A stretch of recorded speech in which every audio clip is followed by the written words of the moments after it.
सूर्यमनन्तशक्तिकिरणं संविन्मयं भास्करम् भक्तानां भयप्रदं करधृताम् भोजद्वयं शङ्करम्।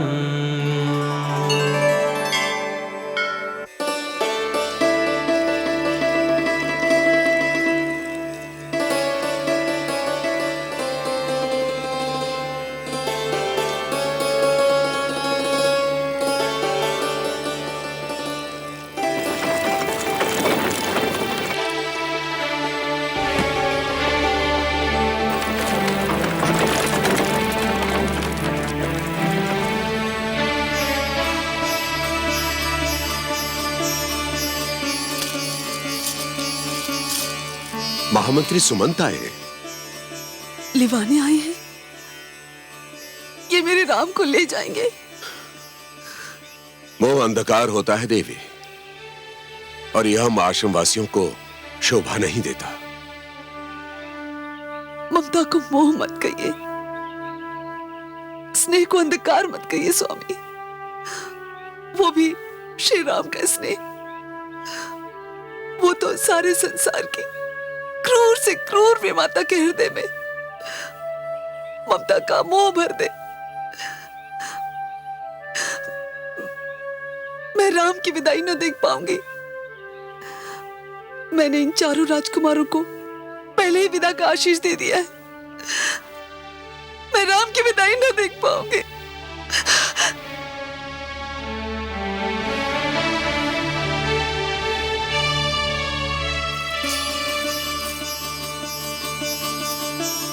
कुलगुरु, सुमंत का प्रणाम स्वीकार कीजिए। कल्याणम मस्तु। महामंत्री सुमंत, 4 राजकुमारों के लिए इतने अधिक वस्त्राभूषण? नहीं कुलगुरु, इसमें अयोध्या नरेश की ओर से भेंट सामग्री है। भेंट? किसके लिए? आपके लिए, माता अरुंधति के लिए कुलगुरु। हमारे लिए भेंट क्यों महामंत्री सुमंत? कुलगुरु, आज गुरु पूर्णिमा है।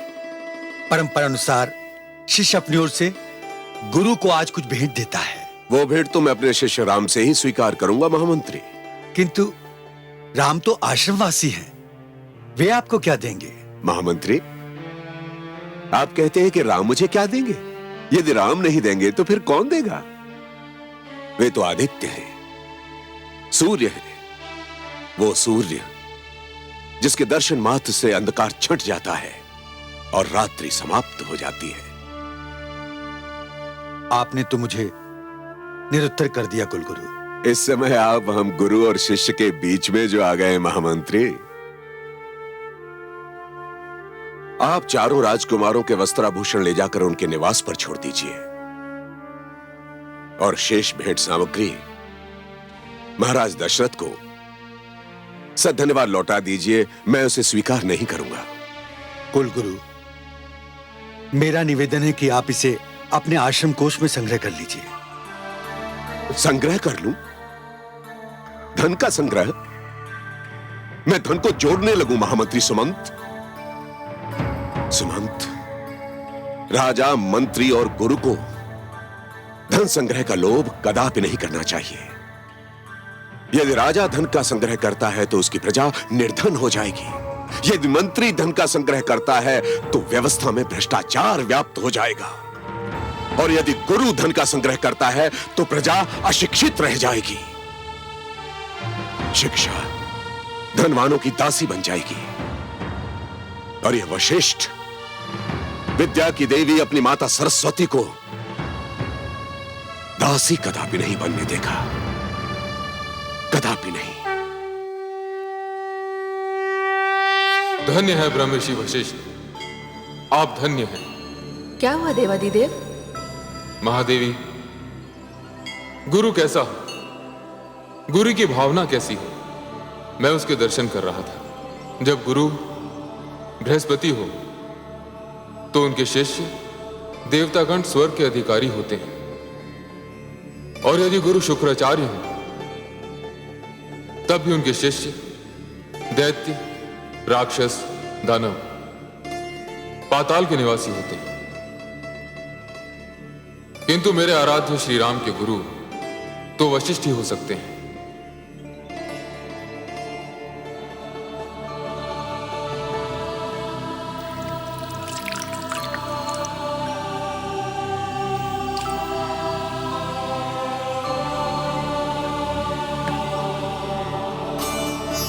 ये अर्घ आपने किसको दिया स्वामी? उन्हें जिन्होंने मानवता की व्याख्या करने के लिए मानव रूप में जन्म लिया है,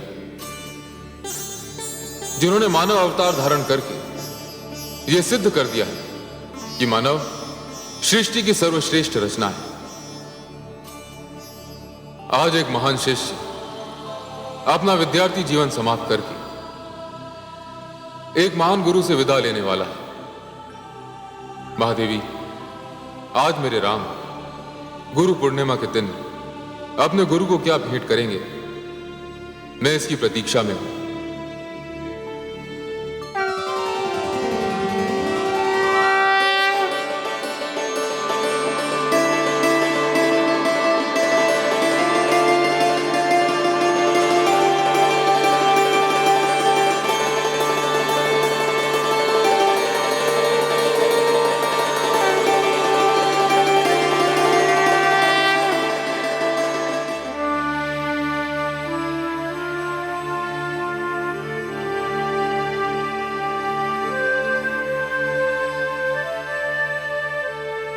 प्रणाम गुरुदेव। ओजस्वी भव, यशस्वी भव। गुरुदेव, सूर्य देव के समक्ष आपको देखकर मैं तो एक भ्रम से मुक्त हो गया। कैसा भ्रम वत्स? गुरुदेव, मैं सूर्यदेव से यह प्रार्थना कर रहा था कि वे अपनी उन तेजस्वी किरणों को समेट लें जिनके तेज के प्रकाश में नेत्र बंद हो जाते हैं और ढके हुए सत्य के दर्शन नहीं होते। किंतु वो सत्य तो आप हैं गुरुदेव, क्योंकि सत्य ज्ञान है। समस्त जगत को प्रकाशित करने वाले सैकड़ों सूर्य मिलकर भी अज्ञान के अंधकार को नहीं मिटा सकते गुरुदेव। भगवान आदित्य नारायण ने तो मेरे नेत्रों को प्रकाश दिया है, किंतु आपने मेरे हृदय, मेरी आत्मा एवं मेरी चेतना में प्रकाश भर दिया है। ओजस्वी भव, मनस्वी भव। राम हो न, सर्वत्र रमे हुए हो। वत्स, परंपरानुसार जो प्रश्न मैं तुमसे पूछने आया था उसका उत्तर तो मुझे मिल गया। आज गुरु पूर्णिमा के दिन तुमने अपने गुरु को भावों के जो पुष्प भेंट किए हैं वे अनमोल है वत्स। गुरुदेव, मेरा तो सर्वस्व आपका है, इसलिए गुरु पूर्णिमा की भेंट तो आपको मुझसे लेनी ही होगी। मैं जानता हूं गुरुदेव कि आप मुझसे बहुत अधिक स्नेह करते हैं, किंतु आज का प्रश्न मेरे शिष्य जीवन के लिए महत्वपूर्ण है। मैं बिना परीक्षा दिए उत्तीर्ण नहीं होना चाहता गुरुदेव। राम, आज तुम्हारे गुरुकुल जीवन का अंतिम दिन है। मैंने बाल्यकाल से तुम्हें देखा है, समझा है। शिष्य की परिभाषा तुम पर समाप्त हो जाती है। प्रश्न के उत्तर के रूप में यदि तुम मुझे कुछ भेंट करना चाहते हो तो बताओ, गुरु क्या है? गुरु की आवश्यकता क्या है? जिस प्रकार सूर्य के उदय ना होने से रात्रि का अंधकार नहीं मिट सकता, उसी प्रकार बिना गुरु के अज्ञान का अंधकार कभी नहीं मिट सकता गुरुदेव। एक अशिक्षित व्यक्ति तो जीवित होते हुए भी एक शव के समान होता है, जिसके लिए विद्या और ज्ञान जीवनदायी अमृत है, और गुरु ही वो अमृत कलश हैं जिनमें ज्ञान रूपी अमृत भरा हुआ रहता है। गुरु एक नन्हे से बालक ध्रुव को महान बना सकते हैं, जिसके समक्ष स्वयं ईश्वर को भी झुकना पड़ता है। गुरु हिरण्यकशिपु जैसे ईश्वर विरोधी राक्षस के घर ईश्वर भक्त प्रहलाद को जन्म दे सकते हैं। गुरु ही तो धर्म और कर्म की व्याख्या करते हैं। यदि आपने मुझे अपना शिष्य स्वीकार न किया होता गुरुदेव, तो इस राम को कैसे ज्ञात होता कि मानव जीवन केवल 4 सिद्धांतों, 4 आदर्शों पर चलकर पूर्ण हो सकता है। ये 4 सिद्धांत और 4 आदर्श कौन से हैं वत्स? गुरुदेव, प्रथम आदर्श है सत्य का मार्ग, सत्यम वद। दूसरा आदर्श है धर्म का आचरण, धर्मंचर। धर्मात्मा केवल वही व्यक्ति हो सकता है गुरुदेव जो मर्यादा का पालन करता है। इसीलिए मेरे लिए मर्यादा ही धर्म का दूसरा नाम है। गुरुदेव, जहां मर्यादा नहीं हो वहां धर्म नहीं है। तीसरा आदर्श है आत्मनिरीक्षण, स्वाध्याय। स्वाध्यायान मां प्रमदा।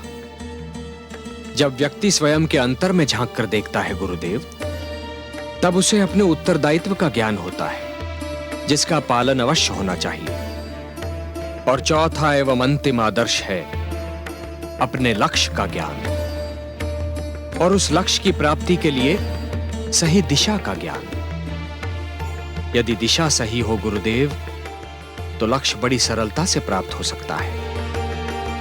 अन्यथा एक दिशाहीन व्यक्ति आजीवन भटकता रहता है गुरुदेव। वत्स राम, गुरु ने तो सिद्धांत बता दिए, ये मार्ग दिखा दिया, परंतु सिद्धांतों का पालन करना और इस मार्ग पर चलना भी तो आवश्यक है।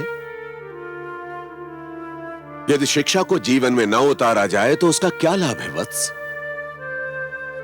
तुम अपने जीवन में इस शिक्षा को उतारो। यही इस वशिष्ठ के लिए गुरु पूर्णिमा की भेंट होगी। गुरुदेव, आज ये दाशरथी राम आपको वचन देता है कि जीवन भर सत्य के मार्ग पर चलूंगा। परिणाम जो कुछ भी हो, सदैव मर्यादा का पालन करूंगा। किसी भी मूल्य पर अपने अंतर से अपनी दृष्टि कभी नहीं हटाऊंगा। अपने उत्तरदायित्व के पालन में कोई बाधा नहीं आने दूंगा। दिशा ज्ञान के बिना किसी भी पथ पर पग नहीं रखूंगा, और जिस पथ पर पग रखूंगा अपने लक्ष्य की प्राप्ति तक चलता रहूंगा। स्वयं के प्रिय से प्रिय की पुकार पर भी पीछे मुड़कर कभी नहीं देखूंगा। हे गुरुदेव, आज गुरु पूर्णिमा के दिन ये राम की गुरु दक्षिणा है। स्वीकार कीजिए गुरुदेव, स्वीकार कीजिए। आज शरयू के तट पर यह राम का दृढ़ संकल्प है।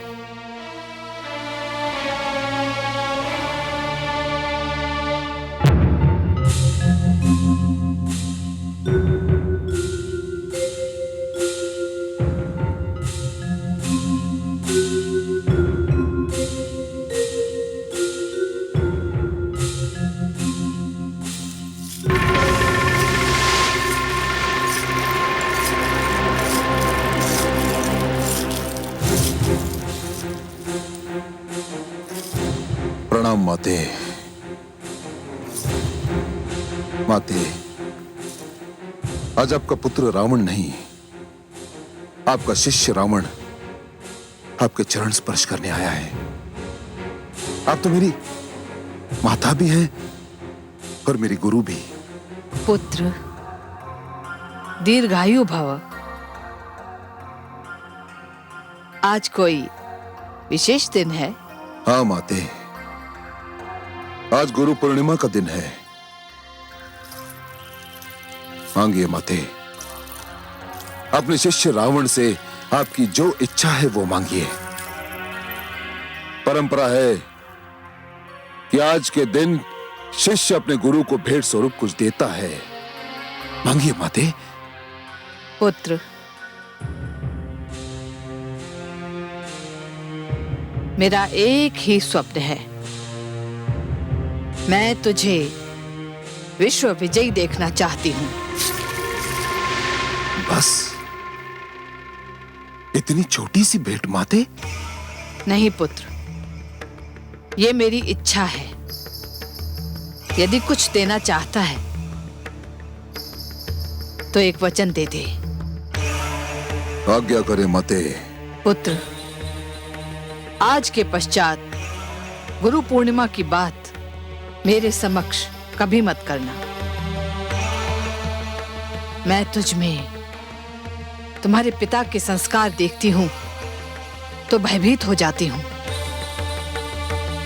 वो तुझे ऋषि बनाना चाहते थे, परंतु मैंने तुझे राक्षस राज रावण बना दिया है। पुत्र, मानव दुर्बलता से अपने आप को दूर रखना यही मेरी इच्छा है। तो ठीक है माते। आज के पश्चात आप ये शब्द मेरे मुख से कभी नहीं सुनेंगी, कभी नहीं। माते, मैं अपने पिता का पुत्र नहीं हूं, मैं तो अपनी माता का पुत्र हूं। मैं देवताओं और मानवों का घोर शत्रु हूं और सदैव रहूंगा। ये लंकापति रावण का वचन है आपसे माते।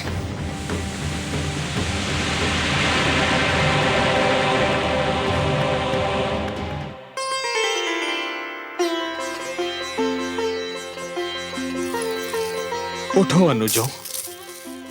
भरत, शत्रुघ्न, लक्ष्मण, आज का गुरु पूर्णिमा का दिन अत्यंत शुभ है। भ्राताश्री, आप हम सब में ज्येष्ठ हैं। पिता की अनुपस्थिति में ज्येष्ठ भ्राता ही पिता समान होता है। हाँ भ्राताश्री, गुरुदेव के समक्ष भेंट स्वरूप मैंने उन्हें यही वचन दिया है कि मैं सदैव आपकी छाया बनकर रहूंगा। जहां श्री राम होंगे वहीं लक्ष्मण। भ्राताश्री, गुरुदेव को अपनी इच्छा से मैंने भी यही वचन दिया है। हाँ अनुज, तुम सब जानते हो मैं तो श्री रामचरण अनुरागी हूं। यदि कोई त्रिलोकी समक्ष समस्त ब्रह्मांड का राज्य देकर भी मुझसे आपको मांगे, यदि आपको त्याग कर मुझे ईश्वर भी प्राप्त हो, तो भी मैं कभी स्वीकार नहीं करूंगा। मैं तो आपका अनुज भी हूं एवं सेवक भी। भारत, मुझ पर तो आप दोनों ही भाव बनाए रखिए।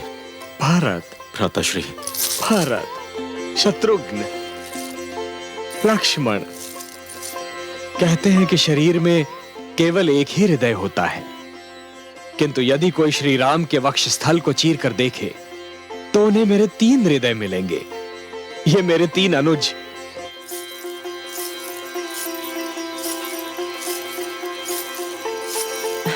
प्रणाम महाराज। प्रणाम धाय मां। अच्छा हुआ आप मिल गई। कृपया महारानी कैकई को सूचित कर दें कि हमारे चारों पुत्र राजभवन लौट रहे हैं। महाराज, ये तो बहुत ही शुभ समाचार है। आपका बहुत बहुत बधाई हो। मैं अभी जाकर महारानी को सूचित करती हूँ कि मेरे भरत राजभवन लौट रहे हैं। अभी जाकर सूचित करती हूँ।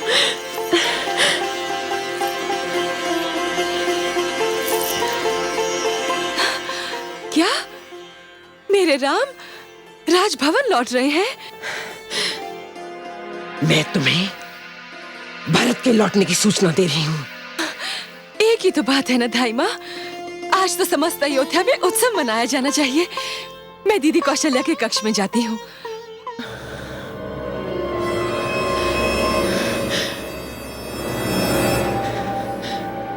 ये नहीं सुधरेगी। राम के लौटने से बहलाई जा रही है। भरत के लौटने की कोई प्रसन्नता नहीं।